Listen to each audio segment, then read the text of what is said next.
Petrol की कीमतें जल्द कम होंगी। वज़ीर-ए-आज़म ने ईद पर कौम को खुशखबरी सुना दी। पीटीआई मईशत बर्बाद करके गई, मुश्किल फैसले ना करते तो मुल्क दिवालिया हो जाता। शहबाज शरीफ का आवाम के लिए रिलीफ का अज़्म। वज़ीर-ए-आज़म से गवर्नर पंजाब बलीगुर रहमान की मुलाकात। सूबे की सियासी सूरत हाल पर तबादला ख्याल।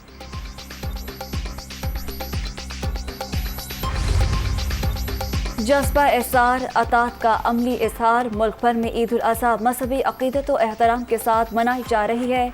नमाज ईद के इज्तिमात में मुल्क की सलामती और खुशहाली के लिए खुसूसी दुआएं। लाखों मुसलमानों की जानिब से सुन्नत इब्राहिमी की अदायगी।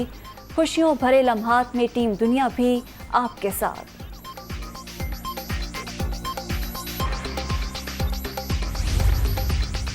भेरा वाक़े में मुलव्वस फैमिली ने माज़रत कर ली। पछतावे और शर्मिंदगी के इजहार के बाद मामला ख़त्म हो गया।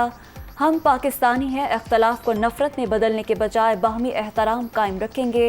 एहसन इकबाल का ट्वीट।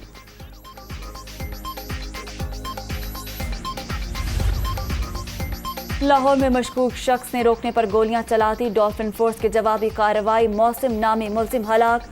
खोकर गांव के मकीनों का अहलकारों पर हमला और तशद्दुद, जख्मी कर दिया।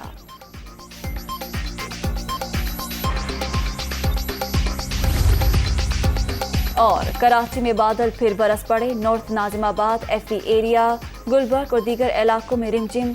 Site area, Gulistan-e, Jauhar, KDA और गुलबहार में भी बारिश। नाजिमाबाद साथ में नाला ओवरफ्लो, पानी सड़कों पर आ गया।